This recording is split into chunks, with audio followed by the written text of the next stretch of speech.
নতুন দিনের শুরু, নতুন রঙে রাঙা পথ। আজ পহেলা বৈশাখ, বাঙালির প্রাণের উৎসব। আর আমি বেরিয়ে পড়েছি রঙে ভরা এই দিনে একটু অন্যরকম পথ চলার গল্প শোনাতে।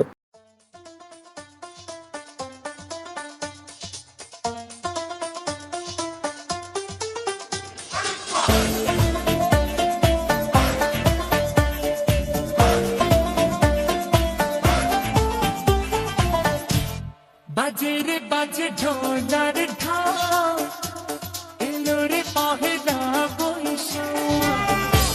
বাজে রে বাজে ঢোলার ঢাক, এলো রে পহেলা বৈশাখ। তো চলো তবে আজকের গল্প শোনা যাক। আজকে আমরা কোথায় কোথায় গেলাম, কি কি করলাম, আর আমার সঙ্গে আজকে কে কে ছিল, সব কিছু দেখাবো আজকের ভিডিওতে। আজকে আমরা বের হয়েছি মোট 5টি বাইক নিয়ে। আমারটা জিক্সার এবং একটি আছে মনোটন, আর দুইটি আছে অ্যাপাচি আরটিআর 2V, আর একটি আছে বাজাজ সিটি 100। তো আজকে 5টি বাইক নিয়ে আমরা প্রায় 10 জনের মতো বের হয়ে পড়ছি বৈশাখে ঘোরাঘুরির জন্য। আর আমরা বাড়ি থেকে বের হয়ে প্রথমে যাচ্ছি আমাদের এলাকার উপজেলা মাঠে। সেখানে পয়লা বৈশাখকে কেন্দ্র করে বৈশাখী মেলা বসেছে এবং সাংস্কৃতিক অনুষ্ঠান হবে। উপজেলা মাঠে আমাদের সাংস্কৃতিক অনুষ্ঠান দেখা শেষ হইলে সেখান থেকে আমরা সিদ্ধান্ত নেব কোথায় যাব। তো চলুন সেখানে যাইতে যাইতে আমরা বৈশাখ নিয়ে কিছু আলোচনা করি। নতুন বছর মানেই নতুন আশা, নতুন স্বপ্ন, আর পুরনো সব দুঃখকে পিছনে ফেলে সামনে এগিয়ে চলা। বছরের প্রথম দিনে প্রতিজ্ঞা হোক নিজেকে ভালোবাসার, অন্যকে সম্মান করার, আর নতুন করে শুরু করার। এই বৈশাখে হোক বন্ধুত্বের নতুন অধ্যায়, ভালোবাসার নতুন রং, আর জীবনের পথে এগিয়ে চলার নতুন প্রেরণা। আর দেখতে দেখতেই আমরা উপজেলা মাঠে চলে আসলাম। এখানে বৈশাখী মেলা বসেছে এবং কিছুক্ষণের মধ্যে সাংস্কৃতিক অনুষ্ঠান শুরু হবে।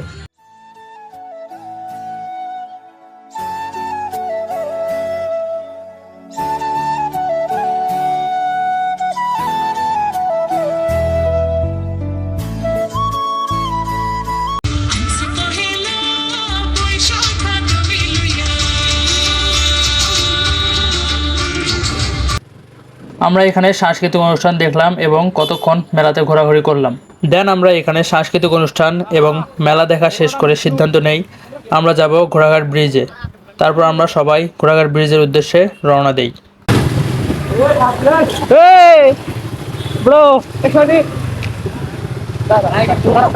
দাঁড়াও বাড়া, চলো শোরুম হয়ে যাবো। ওটা কি ঘোড়াঘাট? ঘোড়াঘাট শোরুম হয়ে যাবো, চলো। অবশ্যই। প্রথমে আমি তাদেরকে বলেছিলাম সুজা মসজিদ যাওয়ার জন্য, কিন্তু পরে আমরা সবাই একসঙ্গে ঘোড়াঘাট ব্রিজে যাই। তারপর আমরা এখানে দেখলাম একটা মেলা বসছে, আর মেলাতে একটা খেলা আসছে। খেলার নিয়ম হচ্ছে 5টা করে লোহার চুড়ি দিবে, 10 টাকা করে নিবে, আর মাঝখানে কয়েকটি কাঠের সঙ্গে টাকা বেঁধে রাখছে। যেটাতে ফেলাইতে পারবে সেটাই তারা নিয়ে নেবে। তো দেখি কয়টা ফেলাইতে পারে পোলাপান। আমরা 15টা চুড়ি নিয়েছি 30 টাকা দিয়ে।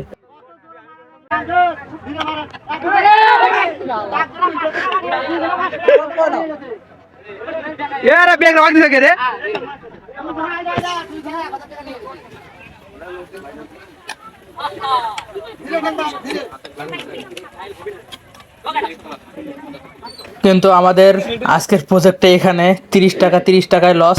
আমরা একটা কাঠও ফেলাতে পারিনি, একটা টাকার কাঠও ফেলাতে পারিনি, যার জন্য আমরা কোনো টাকা পাইনি।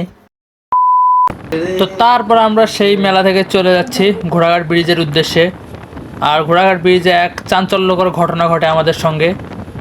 তো দেখতে থাকুন শেষ পর্যন্ত ভিডিওটি, আমাদের সঙ্গে কি ঘটে, এবং ব্রিজে যাওয়া পর্যন্ত ভিডিওটি কন্টিনিউ করুন।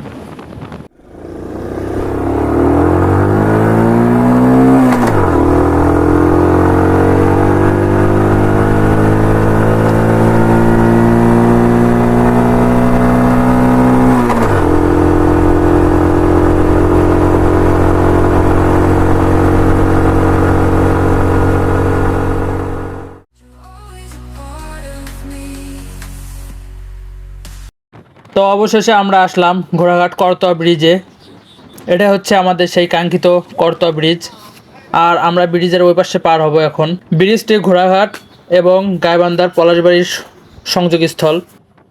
ব্রিজের এই পাশে প্রতি বছর ঈদে এবং কোনো অনুষ্ঠানে প্রচণ্ড লোকের ভিড় হয় এবং দুই পাশে দুইটি ক্যাফে আছে, যার জন্য এখানে অনেক লোক আসে।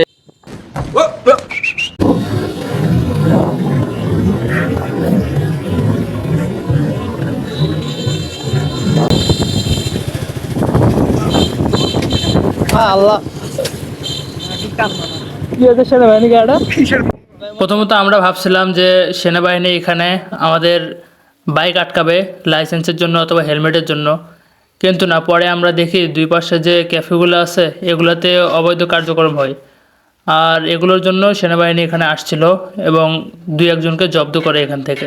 তো যাই হোক, আর ভিডিওটি বড় না করি, এই ছিল আমাদের পয়লা বৈশাখে ঘোরাঘুরির ভিডিও। আর দেখাবে পরবর্তীতে নতুন আরেকটি ভিডিওতে। ততক্ষণ আপনারা চ্যানেলটি সাবস্ক্রাইব করুন আর অবশ্যই সকলে সেফলি রাইড করবেন। আল্লাহ হাফেজ।